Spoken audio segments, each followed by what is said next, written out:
Thank you for auditing the always positive new music review show hosted by a French professor who's going to get to the new album by Beyonce, Cowboy Carter. But before I do, I just want to talk about a strange coincidence that happened where I was on a video by fellow YouTuber and content friend, Foreign Man in a Foreign Land, where he described and used me, partially, along with Fantano and Volksgeist, yeah, I belong with those guys, to describe sort of the process of white critics commentating and critiquing black art, and about whether or not there's theft there or appropriation, those kinds of questions. Now, that is a great video. I'm going to tell you that video is better than this one, so I'll include a link in the description. It is essential viewing, and what's so wild is how well it pairs with this album, which was released on the same day that that video was released. In the same way that Foreign Man in a Foreign Land is trying to grapple with these questions of black ownership and culture and white theft, we're dealing with this album by Beyonce, which is largely set to reclaim country music and reclaim its black source. In a funny way, I had this image stuck in my head, and if I was like a better YouTuber like Foreign Man, I'd be able to like splice these things together, but I don't edit, so there you go. But just pretend that I put in that scene from Black Panther where Killmonger goes into the British Museum and just starts taking stuff. You know, that kind of badass energy that's sort of like justified. Wait, can they do that? Every time you read someone say anything negative about this album or about Beyonce at the Country Music Awards, whatever it is, just imagine Michael B. Jordan just picking up that mask and just, I don't know what he does. He just punches a bunch of people. I don't know about after that. But it's Beyonce's way. What's so fascinating is that Beyonce has all of this power, and she's actually using it for good. Not just to enrich herself, not just to make herself seem great. I use the term good power. I was introduced to that by one of my graduate student advisors who recommended that I go do this summer program. And she referred to the person who did it as having un bon pouvoir, having a good power. Now, I just had my first son and my first kid, and so I wasn't really in a place to go and spend a summer over there, so I didn't do it. The guy who did it, well, he got the job at Yale. So apparently there was some good power going on there. But what makes Beyonce's album so great is this good usage of power. I don't know what I'm going to title this video. I really don't. I don't know how long it's going to be. You know, I don't edit. So, I mean, even right there, I'm going to be changing the camera angle so you get my cowlick better. But I'm tempted to call it something like Beyonce made a masterpiece of civil rights. I mean, this album is basically a civil rights album, this reclaiming of some kind of black history to what is seen as a predominantly white art. And that speaks to what I think is the incontestable genius of Beyonce. Now, I'm a part-time music critic here, so I should be able to do this better than I'm about to, but I can't even really define Beyonce's genius, other than to say this album and that last album, Renaissance, are evidence of it. It's not so much in her songwriting, or her singing, or even the production choices, or even her stardom. Her genius is some kind of combination of all of that. And with this particular project of finding art forms that have been taken by the American consciousness away from its black originators, it is unbelievable what she's doing. Like, no one else is doing anything even close to as important as this. She's almost like it's like if an ethnomusicologist, like if people listen to ethnomusicologists, right? Like, how wild would that be? Like, that's what she's basically trying to do. She has a beautiful idea. Now the question is, does she execute on this idea? How well does she? We'll talk about that in a second. And I have to admit, I never thought about country music having black origins. That doesn't mean I was surprised when it was pointed out to me, and it's not like I didn't see the connections, you know. Obviously I saw the connections. I'll talk about them throughout this video, but I never particularly put these things together. And what I think is important is that I still think it's a fair thing to say country music is predominantly a white art form. But what Beyonce is helping us to do is see that the origins of that art form are black. So that white country and black blues are as connected as reggae and ska, as punk is to rock, right? Like, these things flow from each other, and there is an origin point.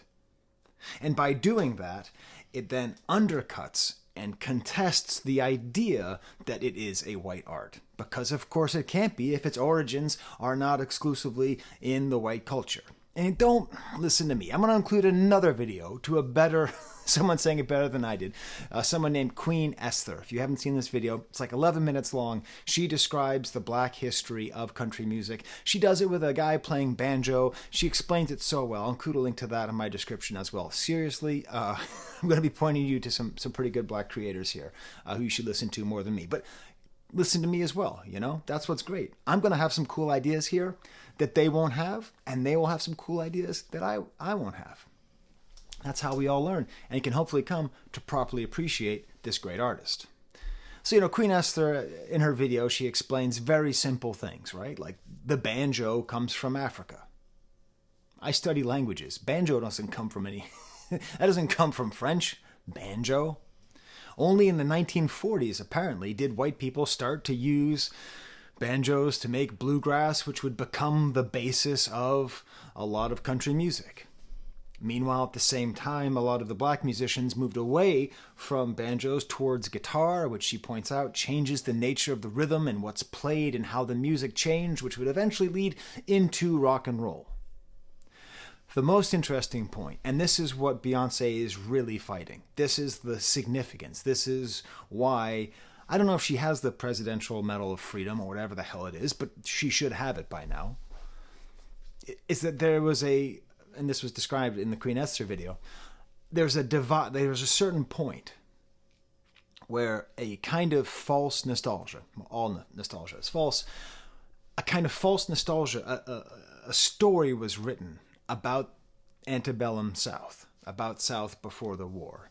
And part of that basically folded in the roots of country music and subtly whitewashed them and made it so that it was some kind of the way things used to be and we always had this music, even though, as is pointed out in many sources, this music comes from spirituals, it comes from gospel, it comes from the blues, even the fiddle, the way that it's played, even the tambourine, the way that it's played. Most of that comes from black folks in the South. I'll also include a good link to a Time article that outlines a little bit more of this, that gets more specific, because I want to get more specific about the link between black musicians and white country music.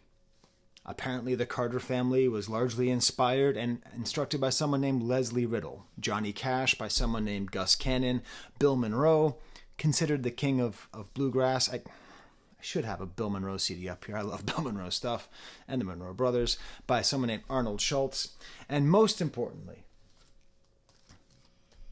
Hank Williams. Listen, if you don't know Hank Williams' music, I don't blame you. Do you know how I learned about Hank Williams? I was in Nashville visiting a friend. I had nothing to do. I went to the Country Music Hall of Fame. I didn't know anything. I just walked around and I bought a single Hank Williams CD and I bought this biography. And I read this at the same time as I listened to his music for the first time. Hank Williams is as rich of an artist in terms of his music, the emotion, his influence, as the Beatles, as Bob Dylan, as Bob Marley.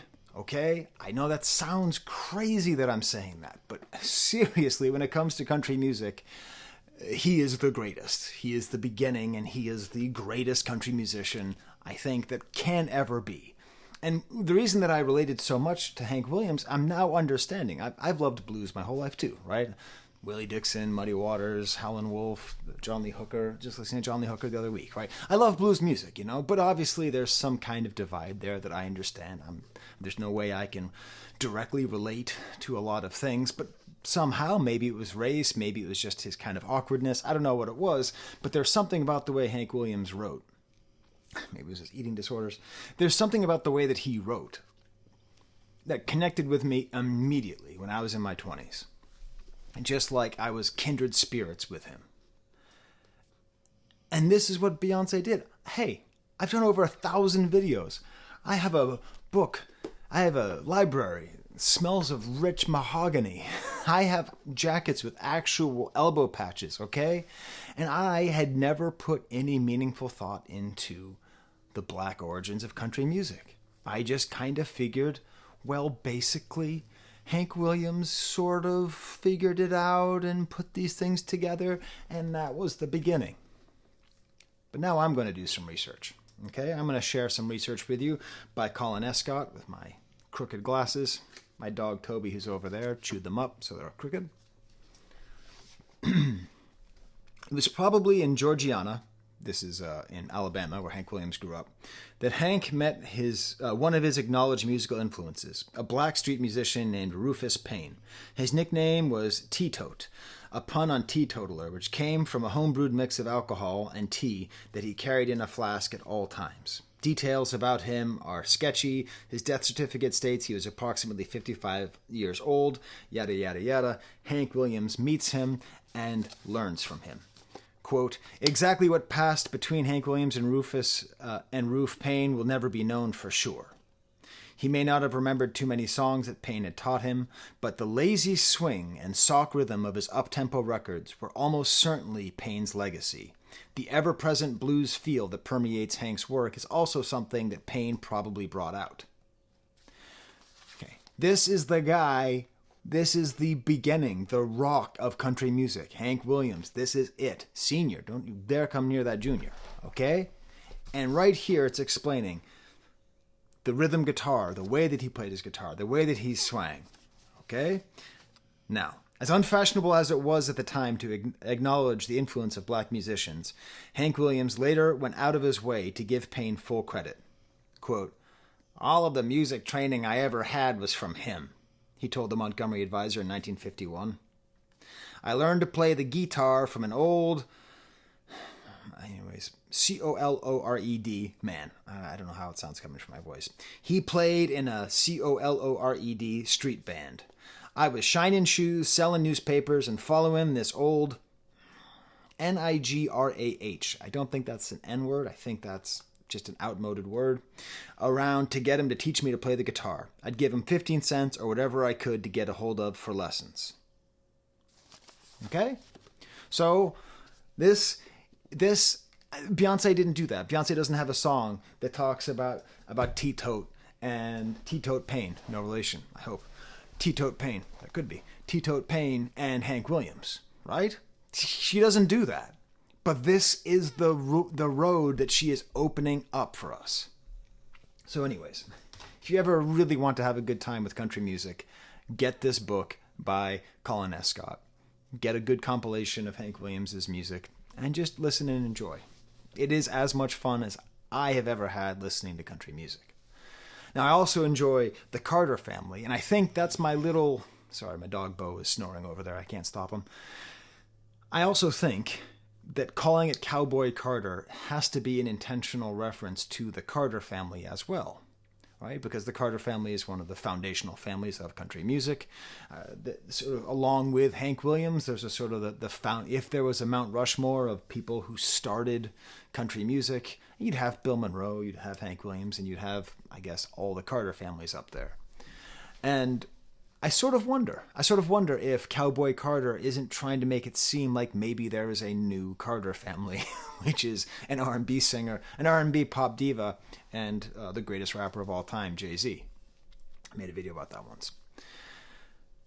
The other thing about this project that makes it so fascinating is that every time somebody pushes back on it, it proves the need of its own existence. Okay? So it's sort of like when you're in one of those like binds or whatever, and the harder you pull, the tighter it gets. The more people say that this shouldn't be and that she shouldn't be on country radio stations, the more that this racialized nightmare that we live in is reinforced by saying that a black R&B star shouldn't be singing country, the more necessary her project gets. Probably, right? Okay. Also, I do have a bone to pick, though. a critique, which is that she very often seems to be defending herself on this album. Like, I'm from Louisiana, I'm from Alabama, I'm from Texas, all this stuff. I don't think it's necessary. Like, I've been thinking about this because I'm teaching about Atlanta rap music right now. I just taught a whole class on Future and stuff. But, like, we don't know, right? We don't know where black people come from in Africa, right? For the most part, we know roughly some Westerns. Some people have managed to figure out something with Ship Manifest, but in general, their entire legacy was cut off by the horrible slave trade and slave masters who made sure that they didn't know where they came from. So it's like African Americans, for the most part, not all, obviously, but for the most part, all come from the South. Like that's where they were brought. That's in, of course, there's great migration and all that. But, you know, I don't think that any African American ever needs to justify their Southern roots, because, like, that is the essence of Southern roots. Anyways, that's just an idea. Here's some more critiques. I don't know if the Bayhive is going to like my like some of the things I'm going to say here, but I am a professor, and as a professor, I demand unified theses. Thesis, actually. I don't want plural theses. I want one thesis. And this album, it doesn't. I can't tell how intentional it is, but Renaissance was like, okay, dance music, it was black and then it was stolen, and now let's remember how black and queer all this dance music was, and let's reclaim it. This sometimes sticks with this country thesis, but then sometimes it goes for this other aesthetic of kind of a broken jukebox, just sort of going pop and trap. I mean, not quite trap, but pop and rap. Tons of rock, just tons of rock. And I don't know if this is part of the larger vision. Maybe it is. But as a professor, sometimes I write in the margins, Beyonce, please stick. This is wonderful, but please stick to your thesis. Maybe this could be a different paper / album? ? One of the weirdest things is that a lot of the music that she references goes outside of that thesis about the stolen history of black origins of what we consider to be white music, like opera, Irish dance, a couple of flamenco. There's just some stuff in here which is like, it's actually pretty hard to find music that doesn't have its source somewhere from African Americans when it comes to pop music. So anyways, that's a nitpick, which might actually be false, because it might be that that's her larger vision, that the real idea is the broken jukebox, and that's what she's trying to do, and that's why she's bringing in all this extra stuff about genres and the unimportance of genres, and why she has Willie Nelson with his radio that sounds all funky. So it's entirely possible that she is smarter than me on her own artwork, and this is all on purpose. Or she just has too much good music and didn't curate it properly. Can you tell me in the comments what you think? There's this other issue, and I talked about this when I reviewed Texas Hold'em, which is, I don't like it when she's trying to be authentic. So she's such a superstar that I have a hard time. I mean, such like an otherworldly figure. And if you're one of her super fans and you're mad at me for saying that, the fact that you worship her like a god is probably a good indication of what I'm saying. And I have the same issue a little bit, actually no, to the same extent with Taylor Swift. Sometimes these insanely talented, great songwriters do things that try to make them seem more down to earth, which just doesn't quite read as authentic with me. But before you get mad at me, I promise I'm going to absolutely embarrass myself with how emotional this album made me. Like, seriously. I don't think any album, any song has made me cry in the 5.5 long years of doing this channel. So stay with me while I contradict my own thesis. The other thing is just a lot of this stuff tries to get sexy, And I just don't buy it. And it's weird because I don't buy it with Jay-Z either. I think of both of them as being like sort of like asexual. Like I think of their relationship as being one of esteem. Like in the 17th century, that was often how love was expressed. It wasn't like the modern romantic sense of passionate, burning love, but just like deep and profound appreciation and esteem for the other. That's how it feels to me. So a lot of this kind of like super sexy, sassy stuff, at least for me, I don't buy it. It doesn't track as authentic to me. And who am I? I'm nobody, okay? I understand I'm nobody. You can tell me in the comments you're nobody. That's fine. But I know I'm nobody. I'm just telling you my personal reaction. You know, some singers, when they sing or rap about sex, I feel that sexuality. I feel that heat. Sometimes I don't. So, anyways. Speaking of sexuality, there's a... Okay, so I don't teach... I do. I have one class. I teach one class in women and gender studies. I haven't taught it in a little while. I had some enrollment issues there. But there's a whole gender study to be done on this album. The amount of times that Beyonce takes on the role of a man. The name of the album is Cowboy Carter. It's not Cowgirl Carter. Just, I'm going to mention them as I go along, and I'm not trying to say, like, Beyonce's trans or anything. I'm not saying that. I'm saying that there's something fascinating here. If I were to do some kind... No. I am going to patiently wait for one of the excellent, non-plagiarizing, queer creators on YouTube to do some kind of analysis to explain this to me, because I'm positive there's something here with the amount of times that she refers to herself as a male figure or a figure of masculinity.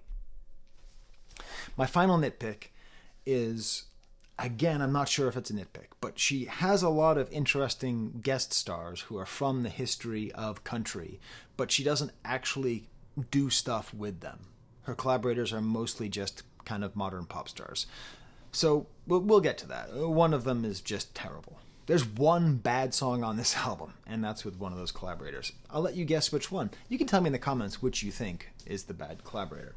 But if you do like this video, please smash the like bucket. Please subscribe. Check out my other Beyonce videos. I've done a lot. I really enjoy talking about Beyonce. If you type in the letters AVAA in the comments, that stands for Awesome Video As Always, and I will always heart a video that says that. And there will always be somebody who says in the comments, please tell me what AVAA means. So I tell you in every video. Alright, so let's go through the album. I'm not going to give you like a specific track soloed out from the rest, because this is a concept album that has a very broad scope. And let's talk about it. Can Requiem. I don't get it. I don't know why there's two eyes. I assume it's because this is volume 2 of this project, and so that's supposed to be like a Roman numeral or something. But this right off the bat threw me for a loop. It's all like vocal in the beginning. Nothing really ends. Like melismatic kind of gospel singing. But let's, as the kids say, keep it 100. This is trying to be Bohemian Rhapsody, is it not? It's trying to give you that kind of feel, some kind of epic rock. Sorry, I keep hitting my wood pile over here. And it's like kind of some organ sounds, but it's like mostly a cappella. And then there's a sitar. And this is what I'm talking about. I'm getting ready. Okay, here we go. This is going to be this great piece about the black origins of music that we consider to be white. Now, here comes a sitar, which could, as far as I know, please correct me if I'm wrong. If there's somehow a black origin to a sitar, if it doesn't just come from India, please let me know. But this is like this super long song, and it's like a rock song. So I am anticipating her third album being a rock album, and I don't know. But it's really nice. It's a really nice track. I like her kind of menacing drawl here. It has kind of a Who-like epicness to it. Kind of 60s rockish as well. I think she's trying to sound at certain times, sort of hitting notes in a sort of Tina Turner type way. Simple guitar chords, kind of high gospel notes. This has a sort of bifurcated message. A lot of talk going on while I sing my song. So I think a lot of this is about the project itself. Does she have permission to sing and be a country musician? But then it's also going back with more of her bona fides, grandbaby of a moonshine man, Gadsden, Alabama, all that, Louisiana, two country, that whole thing. Again, it's my new thing that I don't think anybody whose ancestors come from the South can say they're from the South, right? Anyways. And then, so that's the one side. And then we have the title, American Requiem, which is like, what? What do you mean? Like, is this, like, Requiem is a song that you sing for something that's dead. So is this saying that America is dead?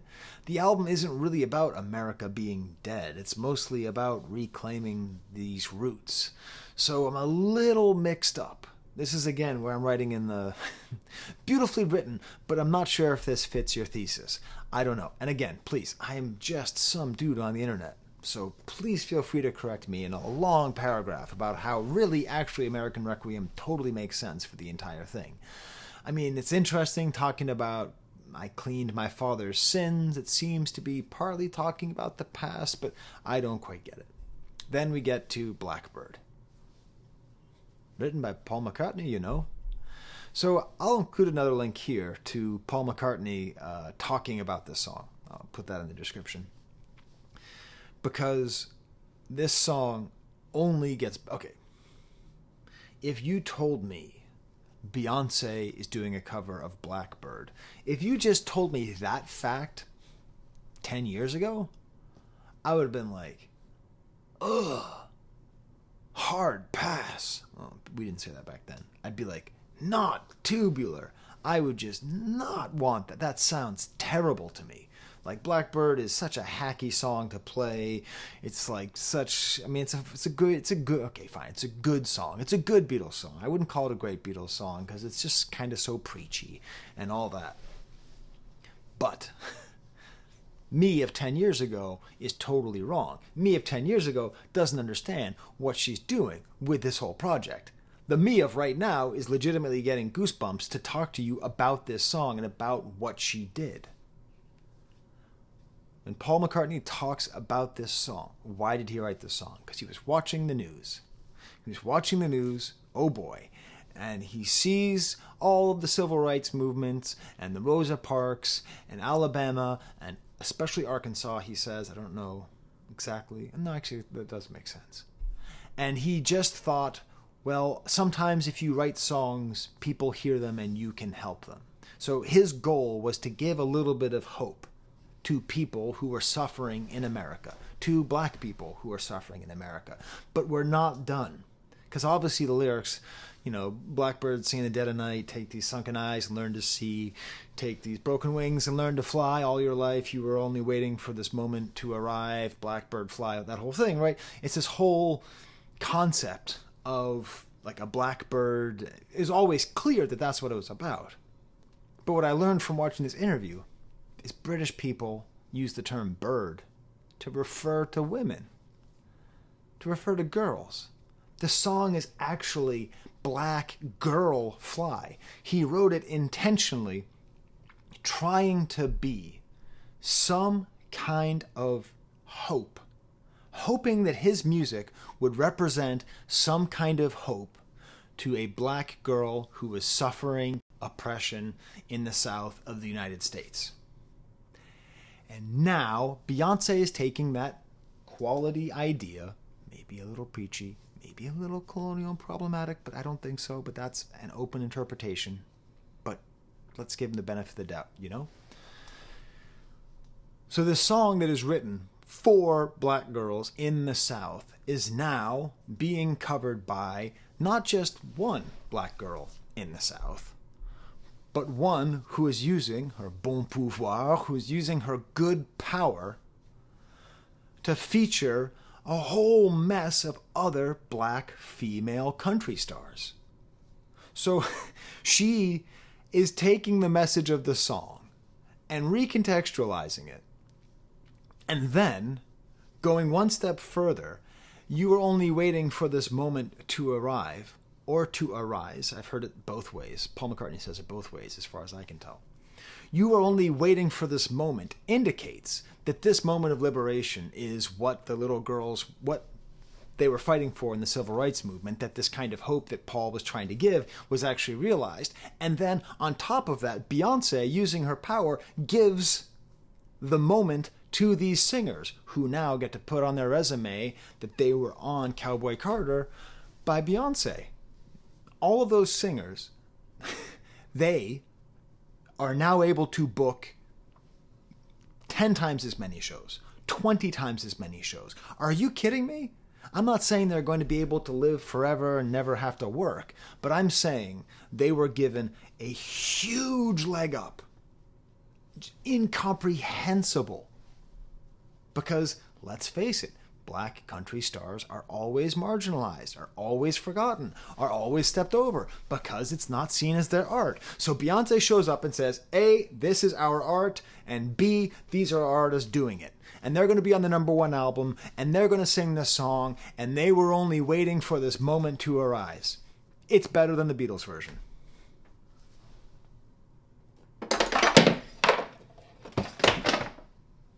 Okay, it's a little dramatic. I'm going to have to get that later. Sorry, Paul. Damn. I like that toy. And then it ends with kind of this little crescendo that I think is actually referencing A Day in a Life, which I would hold up Paul again, but I didn't mean to send him to the back of my record collection. Then we get to the best song on the album. 16 Carriages. Okay. So, there's so much about this song that is great. Remember how I said earlier that I'm not sure about her authenticity? I think that's just sort of, it goes on and off for me. And this song feels really true. It feels like it's coming from a really true place, partly because she's singing about her life and about the difficult road that she's been on since she was 15 and became famous. Only God knows she says that. I think that's true. So whatever I'm saying, I don't think, I don't think that she's this or that. Don't listen to me. I'm just talking here. I'm just sharing some ideas with you. Feel free to disagree and feel free to be upset about what I did to poor Paul over there. Send him to the Phantom Zone. But it's true. Only God knows what's in her heart and what she's been through. And it's the rhythm of this song. It's this sound which, it very clearly is a that sounds like trudging. It sounds like a chain gang walking slowly. It sounds like breaking rocks for the railroad. It sounds like whips. Okay? I understand. I just did that whole video. I know. As a farm man would say, I'm whiter than a nut. I got it. Okay? But that's what it makes me sound. That's what it makes it feels like to me. And it's such a beautiful song because it connects that. It does that work for you. So you go, oh, well, this does sound like country music, but it also sounds like a spiritual. Right, because country music comes out of blues and spirituals. Oh, my God, of course it does. And there's a little bit of pedal steel. I love pedal steel. My brother once gave me a pedal steel guitar, but it was broken. So I had this monstrosity thing, and I couldn't figure out how to tune it, and it didn't do the wow thing, so it's just basically just a broken slide guitar. It's all about her life. At 15, the innocence was gone astray. Had to leave my home at an early age. I saw mama praying. I saw daddy grind. All my tender problems I had to leave behind. And then I was thinking about this song. And then this is where I really had my moment. This is where I was really in, as you kids would say, in my bag for this. Because why is it called 16 Carriages? And this is what it made me realize. 16 carriages driving away. While I watched them ride my fears away, I realized what this was. This is a reference to Worried Man Blues. If you don't know the Worried Man Blues, my favorite version of the song is by Woody Guthrie. It's a song about a guy who gets arrested for no reason and has to work on a chain gang and sees his woman go away. It takes a worried man to sing a worried song. I'm worried now, but I won't be worried long. Depending on what version you listen to, there's hundreds of versions of this song, which I thought was a country song. I thought was a folk song. 'Cause, it makes sense that being arrested for absolutely no reason and forced to go to jail would be a story of a white Southerner and not a black Southerner. So smart. Okay, of course this is an old blues song. It's even called Worried Man Blues. The oldest versions, and this is according to the Smithsonian, you can look it up. They've done a lot of work on this. The oldest versions of the song are spiritual, and it's 16 coaches long. So the train that carries the woman away is 16 coaches long. On that train and gone. 16 carriages, 16 coaches. It has this repetition. It has this old feeling. And of course, it's modern. It feels epic. There's all these sounds underneath. And then she ties it together with her life now. It's been 38 summers and I'm not in my bed on the back of the bus in a bunk with the band. Poor Beyonce, but truly poor Beyonce. She says she's underpaid, and of course she's underpaid. Unless Beyonce got 98 cents for every dollar that was made on this album, she was underpaid, right? I love the synth edition. There's this little break before. It is just so emotional and just so powerful and so good, and it's wild, right? This is a book my dad got me. Robert Crumb's a great artist, and it's all about like these. It's basically like the history of blues and jazz and country music. And what's funny is even this has the same mistake. Like once you get to country, it's all white people. It's like, why is no Brothers on the Wall? Like it's just all white people. Now I don't think Robert Crumb is being racist. Hey, look, Carter family. I think it's that sense that the blues at the front of the book is going to filter in to the country at the back of the book. And this song has that feeling of where you feel the spirituals and the gospel and the blues flow into the country, germinate in country, and then come back in this modern creation that Beyonce has provided for us. Okay. The next song is called Protector.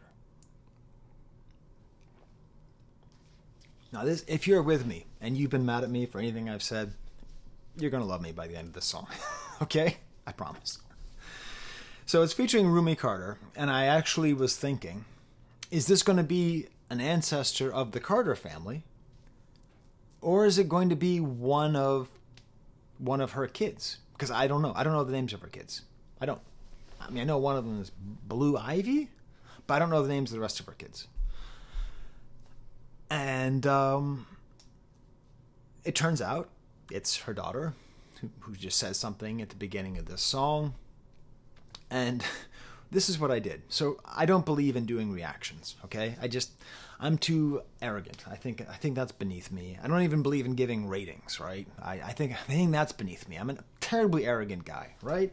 So I think that my thoughts are what I give you, and that's what's so important. And my emotional reaction is immaterial. But I have a Patreon, and sometimes I will do reactions to something for the first time just for my Patreons, just for fun. So I was doing that for this album. And I did the first 3 songs, and then I did this one, just on its own video.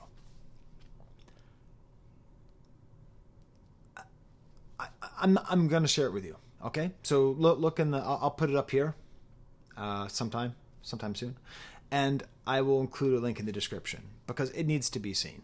Because here I am, Mr. Smarty Pants, sitting in my office listening to this song. And how many times do you think I cried listening to this song? It's at least one more time than you think, okay? You can watch the video and you can see me struggling through this song. Now, I took all these notes, more traditional country guitar, kind of a gospel tableau, the way she pronounces singing, and then that kind of ad-lib of saying yeah, which I wrote undercuts, because I'm like, I know too much, and this is inauthentic. And then sings about being born to be a protector. And then I started thinking about the way that I love my kids and the way that I was trying to protect them after the divorce, and I couldn't protect them from all the things that were harming them, and I wanted to be their protector so bad, and I feel like I'm their protector now, and I have one more kid and another on the way, and I'll be able to protect that kid. And then here come the waterworks. I gave water to the soil, and now it feeds me, and here come the waterworks. It is whatever kind of preposterous thing I could say about a lack of authenticity in her emotion. It doesn't matter, because that got me as hard as any song has ever got me. She was able to enunciate a feeling. It's funny because I just listened to that Adrienne Lenker album, which is another sort of country adjacent great album. And that album got me feeling a lot about my love for my wife. It's like all these great musicians who are, I'm not even that stuck up of a guy emotionally, but I can't think the way these people do, these great songwriters. So yeah, just an absolutely beautiful song, electric guitar, acoustic, the sound of kids playing. Here you go. If you want to watch my reaction, there you go. It's supposed to be a Patreon exclusive, but you can see me in my office crying like a little baby. Fortunately, I listened to it again that night at the kitchen table, and I started crying again, so I turned it off. And then this morning, I listened to it while I was playing with my baby, who's like almost 2 years old, on the couch, and she heard Rumi Carter start talking, and she points at the speaker and goes, "BB! BB!" And I started crying again. I turned it off. So I've only listened to the song once, because I literally can't make it through. My Rose is a beautiful a cappella song, this like love song, singing over guitars. It's not quite a song. Sort of like the next track, there's all these kind of like songettes, which is nice because, like, man, this album's long. It's a lot of tracks. Smoke Hour with Willie Nelson. This has that sort of broken jukebox car radio thing where you listen to a bunch of songs that are either, it seems like they're all by black musicians who then go on to inspire white musicians. Again, I wouldn't mind an actual like duet. If you don't know about Willie Nelson, get his early music before he lost his voice to the drinking and the smoking and stuff. It may surprise you because you think of now as like, Willie Nelson might have had the greatest voice in music. I am talking that if you can't undo the wrong, undo the right. I swear to God, there is no better singing on earth. I'm including Aretha, and I'm including Beyonce.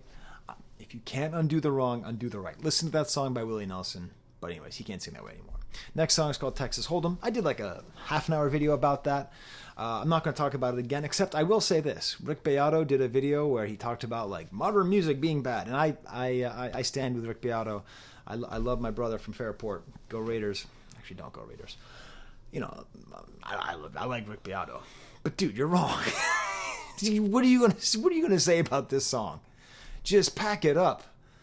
Dude, not all, okay, that's fine. You can be mad at that Jack Harlow song. That song's trash. But don't toss Beyonce in with it unless you're just doing it for clicks. Next, we have 3 songs that I thought were all about Dolly Parton. Because the next song is called Bodyguard. And so I'm like starting to become Charlie Day with the conspiracy theory, you know? I'm like, Bodyguard was a famous movie starring Whitney Houston and Kevin Costner. Whitney Houston was a great R&B singer who had her biggest hit with the song I Will Always Love You on the Bodyguard soundtrack. But that song was actually written by Dolly Parton, who's a great country singer, who's on the next track of this album. It all connects together, like black and white and R&B and soul and the whole kumbaya, all races living together and creating art and having it be so beautiful. I don't know if that was intentional, but that's where my mind went. And so this song's weird. It's just weird. It's like a pop rock song. I mean, I like it. But I'm going to write in the margin, Beyonce, maybe a rock EP? Question mark. I thought this was a song about stuffing her bodyguard. Like, I thought this was a song about cheating on Jay-Z with her bodyguard. I guess it's actually about like making out with Jay-Z in the back of a limo. I don't know. It gets really depressing. The times where she talks about their relationship. Inhaling whiskey when you kiss my neck. We've been hurting, but it's happy hour.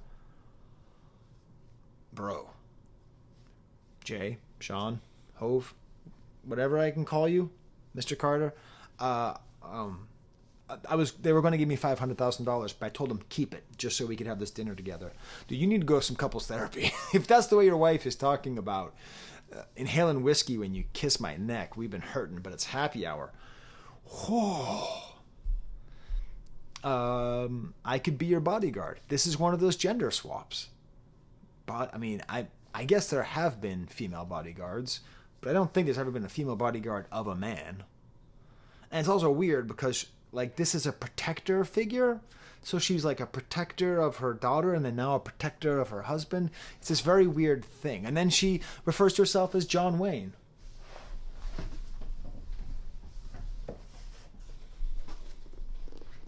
As John Wayne. Great book, by the way. John Wayne's America. As John Wayne. Poor Elvis Presley. Elvis Presley, there's a lot of bad things about Elvis Presley. Most of the bad things about Elvis Presley, beyond the weird sort of watching underage girls wrestle in their underpants, it's not so much that he stole rock and roll, it's that he was the vehicle by which white America stole rock and roll. So I don't actually buy the idea of calling him racist. So when Public Enemy called him out, Mother F him and John Wayne, that wasn't fair, because John Wayne deserves all the criticism you could possibly have. Just super fascist jerk. Great actor. The Searchers is one of the greatest movies of all time. Rio Bravo also. Great actor. Awesome movie star. But if Beyonce and John Wayne got into a fight, Beyonce would kick his ass so hard. And not only that, the dude didn't know how to ride a horse. Or he sort of did, but he hated it. Fake ass cowboy. Yeah, I said it. Beyonce is a realer cowboy than John Wayne. What are you going to do, John Wayne fans? But it is nice little... It's just... I think they just had to include the song because it's just too good. It's just too good. I've got to find a place to put this song. It's too good. I think that's what they must have done. That's why it must be here. I guess the making reference to John Wayne fits into this whole idea. Again, with the gender swapping. Beyonce is a John Wayne bodyguard. And then she calls herself a lifeguard. There you go. Beautiful guitar solo. Then we get Dolly P. Sounds like a voicemail. This is where this other theme of the album where it's like Lemonade is coming back. Like whoever Becky with the good hair was on that song, Sorry, which I listened to a lot, even though that was before I started listening to music again. I really enjoyed that album. Not just Titus's cover from Kimmy Schmidt, but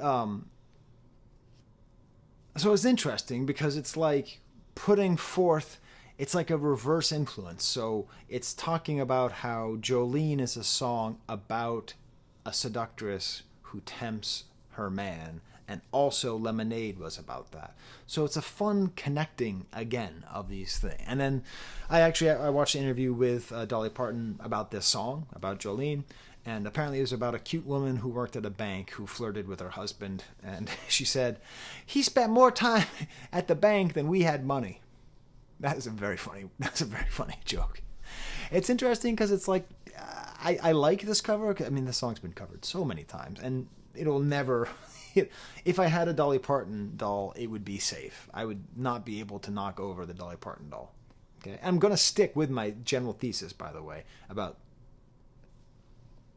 Beyonce's Blackbird actually being the superior Blackbird, because it's a Blackbird by Blackbirds about Blackbirds. Okay? Paul created it, set it into the world. Beyonce and the rest perfected it. They did the thing that he was... Anyways. But this Dolly Parton has nothing to fear. She's not going to get knocked off the shelf. There maybe be some balance issues anyways if I had a Dolly Parton toy. But hey, that's a joke that she would appreciate. She likes making jokes about the boobs, not just me.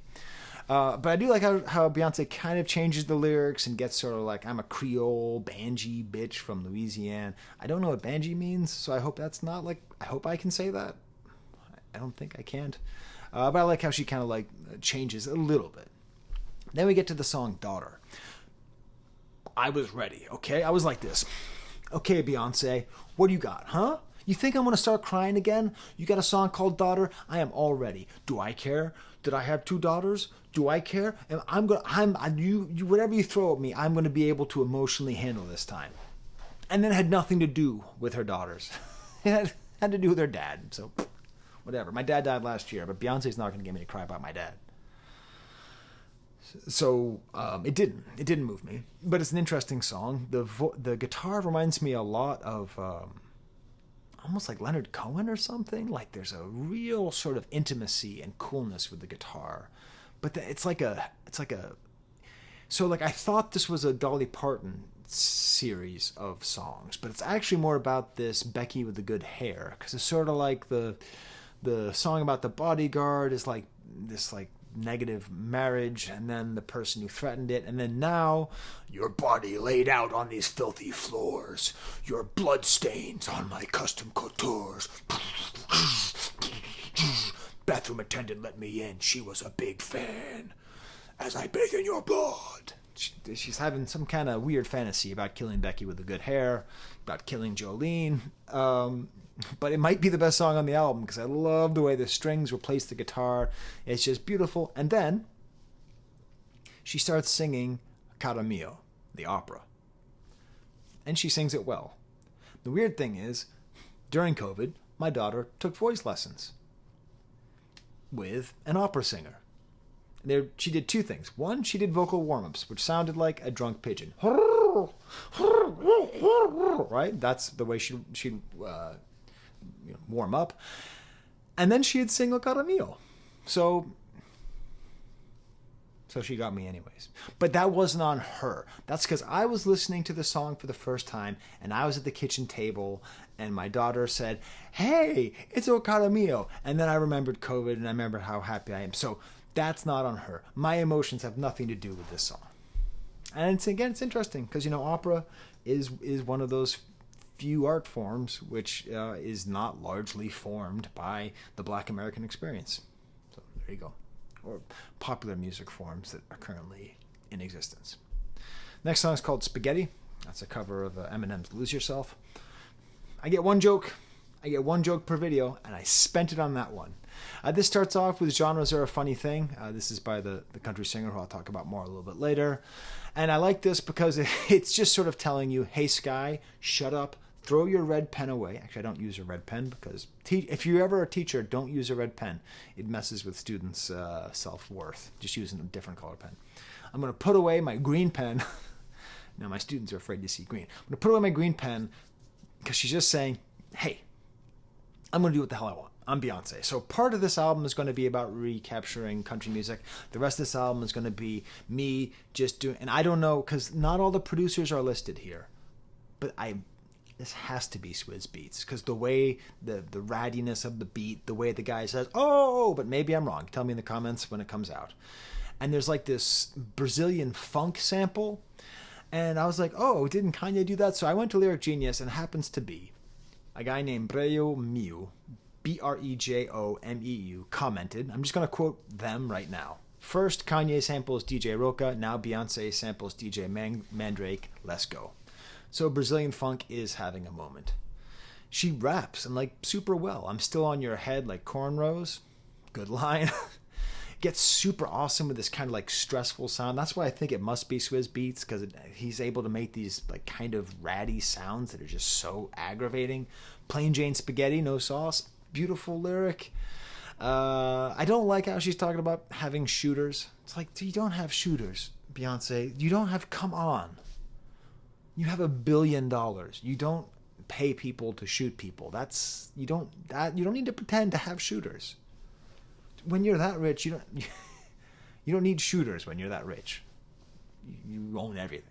Okay, next track is Alligator Tears, back to the thesis of the album. Nice kind of country song, cool, kind of slightly detuned guitar. Actually kind of an avant-garde thing here. There's like a real warmth to this. Sort of reminds me of like Led Zeppelin-y blues, which means it reminds me of, I don't know, Howlin' Wolf Blues or all the other blues artists that they ripped off. Something about these tears of yours, how does it feel to be adored? Next track is Smoke Hour 2, back again with Willie, and just sort of talking and just like, here's the next track, you're welcome, just for fun, has this cool mournful piano. I am the man and I know it. Who's it going to be? Who's it going to be? Non-plagiarizing great queer YouTuber? Please, dear God, take this idea and run with it, because I don't know what to do with it. There's got to be something. I love how it gets more developed with these bells and percussion on the second verse. And then Willie Jones is... Okay. I'm going to put Hank back up here, by the way. I feel like we need him around now that I've banished Paul McCartney. This is like the first time I've listened to this album where I go, ooh, this sounds like country music. And it's not that the rest of it doesn't sound like country music, but this guy sounds like a really country singer. Like, if you don't like country music, this guy's singing will make you go, this is what I don't like. But I like it. Next track is called I Most Wanted, and this is featuring Miley Cyrus. See, the thing is, my baby's napping, and she's probably awake right now, so I don't know what I'm going to do. My wife needs to come downstairs, but... This album is too long, but in a good way. Miley Cyrus, if you don't know, Miley Cyrus's dad was a guy named Billy Ray Cyrus, who had a huge one-hit wonder called Achy Breaky Heart in the 90s. There's a weird moment where America started to pay attention to country music outside of the South. Garth Brooks, Shania Twain, and Billy Ray Cyrus. Maybe a couple others like filtered in here or there, but really Achy Breaky Heart was a huge mega hit. It was the Gangnam Style of its day. And so like his daughter became Miley Cyrus, much more famous than him, with a much more meaningful career. And she became famous by being a pop star on TV. But she does have this kind of weird country pedigree. So again, there's like some kind of weird transgenerational, multi-generational thing. It would be like if the Island Boys had a kid. And if that kid made a reggae song with Beyonce. Okay? Island Boys. Imagine they had a kid and that kid sang reggae. That's what it's like. Except, god damn, she's awesome. Their chemistry on the song is outstanding. It is ridiculously good. Like, I don't love Miley Cyrus's music. I don't like hate it. I don't like particularly dislike it. I don't have that much to say about it. And whenever she sings low, I can never not hear the journey is the best part. But she's great. She's really, really great. And if you thought that she was the person I thought who had a bad feature on this album, you're wrong. That's the next track, Levi's Jeans, featuring Post. I'm sorry, I said his name wrong. His name is Malone. Just, ugh. And it's got to be a commercial, right? She could have just said tight blue jeans instead of Levi's jeans. Okay, her part's pretty good, actually. The back and forth notes, and it's kind of a Taylory type song, it feels like to me. The bass, whoever's doing the bass is just so good. Like, even a song that I hate so much that I haven't listened to it a second time, I have to give props to whatever's happening on the bass. But once came in on this song, I just had to skip it. It's just, ugh. I know he's from Texas. He's also from Syracuse. Whatever. Just, I don't even dislike Post Malone that much. I like that album I reviewed of his. Depressed Butterfly? What was it called? Anyways, but yeah, this is terrible. This is just... And the other reason it's terrible is I know it's going to be a hit, and I know I'm going to hear it when I'm at the supermarket. Then we get to another genre, flamenco, with a song called Flamenco. All the subtlety of Billie Eilish's Billy Bossa Nova, just like, here we go. And this is...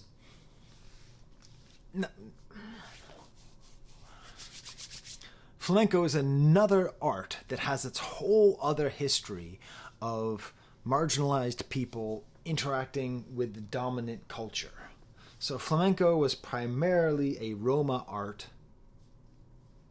Okay? In case you don't know, using the word gypsy is as bad as using the N-word to describe people. Okay? Just in case you didn't know, that's how bad it is. So do not do it. Don't refer to yourself as that when you wear a scarf or when you go on vacation. Okay? They are a people, not an aesthetic. But The Roma people, when they were in Spain, brought that music. There's a whole long history of flamenco, and then now it's like seen as part, it was like forbidden in Spain for a long time, and then now it represents Spain. There's this whole long history. There's this whole history where like Rosalia actually kind of did, when she performs flamenco, it's all sorts of stuff there. But I'm not going to get into it here. Just to say, isn't that interesting? It's another art that was created by a marginalized group and then co-opted by the dominant subjugating culture. Ooh, do I have any Spaniards in watching this video? If so, tell me more in the comments. Correct me if I'm wrong. More just ridiculously sad marriage stuff. My soul is reminding me we're forever young. Okay, that's a song with Jay-Z and Beyonce. I don't like it that much, but there it is. Ooh, ooh. Inhale, exhale my breath until the deed is done. Right about now. Is she describing sex? Inhale and exhale until the deed is done? It's like lay back and think of Brooklyn. God damn, that sounds bleak. Anyways, then we get the Linda Martell show. Linda Martell was the first black performer to play on Grand Ole Opry. One of the great forgotten black figures in country music, where if the world was a more just place, there would have been space for people to recognize, but as was pointed out in the video that I sent you to, white Southerners recreated history, rewrote history, and made this nostalgic time where they could jump over the influence, despite Hank Williams directly saying, everything I know is because of a black guy. Everyone just said, oh, that's how it's always been. So she introduces the song Ya Ya, and here's where the jukebox of Beyonce's album is just fully broken. It's like an AI jukebox that has gone rogue. It's just spitting out stuff. It starts playing Boots Are Made for Walkin', the Lee Hazelwood song that was most prominently performed by Nancy Sinatra, right? Jeez, my daughter would be pissed at me. We used to listen to that song all the time. And this is where, Beyonce's a little bit like in her Renaissance bag, kind of like we snapping toms, we drumming, kind of going through all the things. But it's good kind of call and response. It sort of reminds me of like The Beat Goes On, that Sonny and Cher song that Britney Spears covered. Yes, I bought the Britney Spears album when it came out. I don't know why. It was a weird time, late 90s. Like the song has so many different parts. It's like, when is it going to start? It has kind of a Purple Haze feel with the drums sometimes. It gets super rock. It gets the most political. My family lived and died in America, good old USA. Whole lot of red in that white and blue. History can't be erased.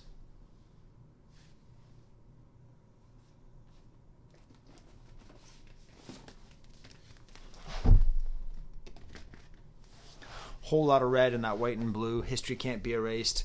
You looking for a new America. And she talks all about like being burned down and screwed over by insurance companies. And I like this. I like this idea. I used to have problems with it because Beyonce is is a billionaire and all that stuff. So why is she talking about people's problems? Well, because she represents people. She represents people, and they should get to have some of their problems talked about, even if she doesn't relate to them directly now. Obviously, she has in the past. And then the song just gets so wild. It mixes in Good Vibrations by the Beach Boys. It mixes in... Excuse me. I don't edit. Mixes in Good Vibrations by the Beach Boys. Wipe Out by the Safaris? I think they're the ones who did that.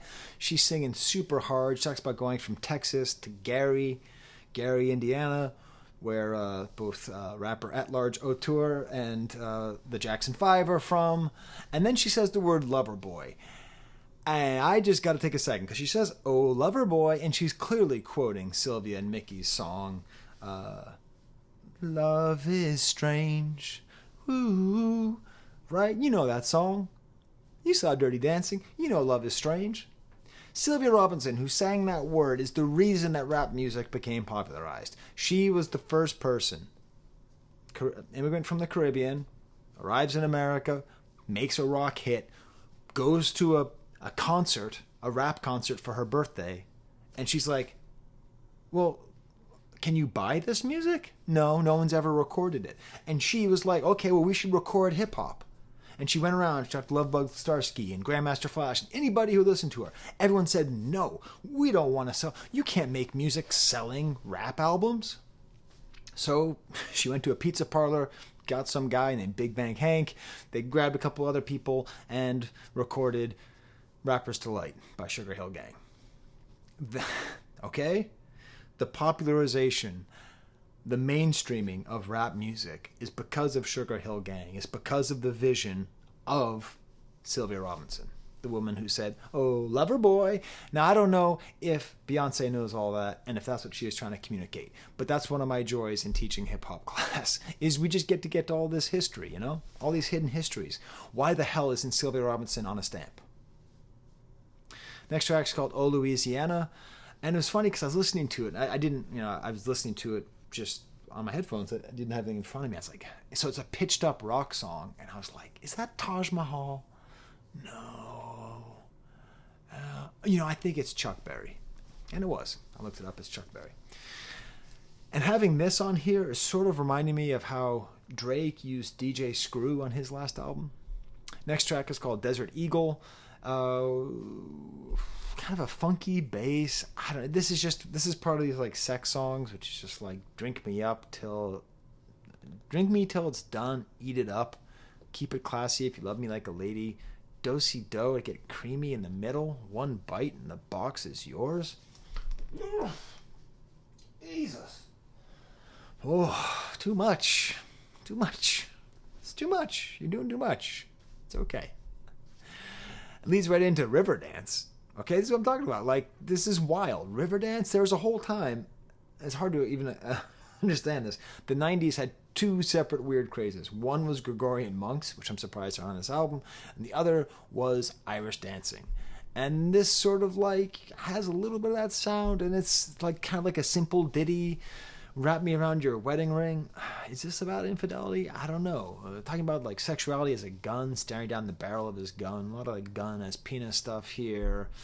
A great sub bass on here again. But again, just if the sexuality stuff doesn't hit. And then what I thought was an outro actually led into the next song. This whole thing is super well mixed, very well. The songs go in together super well. And it seems to be about like going back south, going back home, and not being judged. She refers to herself as a stallion. How many Beyonce gender swaps are we going to have on this album? How many? And what's funny is when I listen to the song, it actually reminds me, it's kind of a ripoff. There's a band, it's like an R&B band from the 90s. Destiny's Child. Yeah, this reminds me, it's a total ripoff of Destiny's Child. So they should find whoever was in Destiny's Child and write them a check. That's a joke, in case you didn't know. It's okay. People are still going to write Beyonce was Destiny's Child, but I'm not going to troll for engagement that hard. I was this close to doing it. Then we get the Tyrant, which is like, this is another ripoff. The last song was a ripoff of Destiny's Child. This is ripping off that album. I forget who did it. That album, Lemonade. It's just the total Lemonade feeling here. It's introduced by Dolly, but again, Dolly's not singing. I would love a duet here. But it's got this great, weird, like, trap and fiddle, and it's produced by D.A. Got That Dope. And it's really an awesome mixture of kind of hip-hop and country in a way that, in the context of the rest of the album, feels super authentic and cool. And then I don't know. Is this about Becky with the good hair again? Is she the hangman? Is she the tyrant? There's so many pronouns that are mixed up here. She's a tyrant every time she rides it. And then it ends with, my hips are hypnotic. I'm such a tyrant. So who is writing it? I'm assuming that it is Jay-Z's Ding Dong. Is she talking about herself when she says she's a tyrant? But the thing is, she talks about you stole my man. I can't figure out who the song is about. I cannot figure it out. I mean, not just like who's it about. I mean, she describes the woman as being 5'9" and thick and curvy. And I looked it up, and Beyonce is 5'6". But like, I don't get it. tap me on the shoulder when you reload the gun? Did he just have sex with the other woman? And she's waiting for have sex with her? Is there some kind of polyamory thing going on here? I'm serious. I'm not trying to be facetious, and I'm not against anything I'm saying here. I just don't get what the hell the song's about. I can't figure out who's writing who. Whom? Who is writing whom? Right? You owe me a debt. I don't know. There's something going on here. And then we get to Sweet Honey Buckin'. I fall to pieces over a Jersey-like club bass beat. Super weird sample, and then, oh, it's Pharrell. Oh, it makes sense. Pharrell is just that dude who just doesn't do enough. Pharrell, you need to be out there doing more stuff. Every time you come out to produce something, it's awesome. I know you got the hat. The hat weighs heavy. I get it, to try to pull off that hat for so many years takes all of your artistic effort and energy, but just let loose, because what an insane beat here. Again, Shabuzi comes back. He's great. This great sort of these nice endearing lyrics about going back, tell me what you need from the stove, put some grits on the stove, all this kind of southern food culture that she's talking about here. And all these claps, just such great production, and then these weird voices in the background. It gets modular and hits another song. It's funny because previously she mentioned Good Vibrations, and Good Vibrations is a Beach Boys song which is part of this very modular stage of the Beach Boys hit, which is part of the reason why their music got sounding so strange. Like Good Vibrations is like 5 different songs in one, and this is 3 different songs in one. It's very modular like that. This is the honey part. Stuck in me all night. But then it becomes almost like a nice little sweet country song, like a 50s sweet country song, with Pharrell making noises on every beat. And then there's a we get to the bucking part. Bucking like a mechanical bull and horse sounds, and it gets super amped, and you're super amped, and you're super sad, and you're like, how long have I been listening to this album? And then we get to Amen, which I was really afraid was going to be a cover. Okay, I was hoping Yaya was going to be a cover of Rufus Thomas's Yaya. It's a great old kind of R&B song. It wasn't. But then I was afraid that Amen would be a cover of Otis Redding. I don't want anyone touching Otis Redding's version of Amen ever again. I once saw someone do it on American Idol, and it was the worst thing I've ever seen on TV. It was just unbearable. But that's not this. This is basically recapturing the first song, the American Requiem. Very emotional piano, Have Mercy on Me. This house was built with blood and bone, and it crumbled. Is she talking about America here? Say a prayer for what has been. We'll be the ones to purify our father's sins. American Requiem. These old ideas are buried here. So maybe this is it. Maybe this is like a requiem for the America that we didn't get because our founding fathers had all these great ideas, but then they owned slaves, or I don't know. And it returns to the end with the Amen that was the beginning of the album. So there's my review. Oh, that's all. That's all it is. Just an hour, 15 minutes here. I want to thank my Patreons because my Patreons give me money, and with that money, I can buy music. So, I don't know. I might wait till they come out with like a box set of all 3 of these albums. I have to say, I do like Renaissance more. I like the soundscapes more, and You Won't Break My Soul is still like the best Beyonce song. It's still maybe the best song of this decade so far. That's how much I love You Won't Break My Soul. So anyways, I also sometimes offer to give specific shout outs, and it doesn't matter where you are on my Patreon list. I'll give you a shout out. So Tatsu123, Zach, Liam Hurahan, and Thomas Kerr. You have all been shouted out as Beyonce fans. All right, I have to go fish out Paul McCartney in the back there because the other 3 Beatles are going to get lonely because I have them up on the shelf above my TV. There's Bo. He's the one who's been snoring. Toby. Oh, he's having a nightmare. Look at him. Toby, buddy, you having a nightmare? He's sleeping with his eyes open. That's tough. All right. Well, until next time. Thank you for watching. This has been a long video, but hopefully my thoughts have been interesting to you. There's the camera.